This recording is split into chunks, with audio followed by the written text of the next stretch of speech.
السلام علیکم، آپ دیکھ رہے ہیں وطن ٹی وی۔ وطن ٹی وی حاصل پور سے خبر شامل کرتا ہے۔ علی عباس پیرزادہ جو کہ پیرزادہ گروپ کے آنے والے الیکشن کے ایم این اے کے امیدوار ہیں، انہوں نے کپس کالج حاصل پور کا وزٹ کیا۔ ان کے ساتھ چودھری احمد نواز سابقہ ایم پی اے، زاہد کاظمی، چودھری لیاقت، چودھری یاسین، اشفاق رامے، انور عزیز بروکر اور انجمن تاجران کے صدر ملک عبدالحمید شامل تھے۔ ان کا شاندار استقبال کپس کالج کے ڈائریکٹر احسن رضا، پرنسپل سہیل ہاشمی اور چودھری مدثر سی او الفضل گارڈن نے کیا۔ آخر میں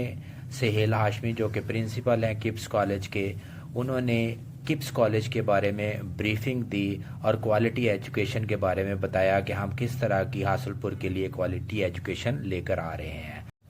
آخر میں مہمان خصوصی علی عباس پیرزادہ نے تمام مینجمنٹ کا شکریہ ادا کیا اور یہ کہا کہ کپس کالج جو ہے حاصل پور کی ایجوکیشن کے لیے ایک اہم قدم ہے، بہت زبردست پروجیکٹ ہے اور امید کرتا ہوں کہ وہ ایک کوالٹی ایجوکیشن حاصل پور کو پرووائڈ کرے گا۔ احمد نواز نے بھی اپنے بہت ہی اچھے خیالات کا اظہار کیا اور کہا کہ حاصل پور کے لیے ایک بہتر جو ہے وہ کپس کالج اقدامات کر رہا ہے، تو انشاءاللہ میں بھی کپس کالج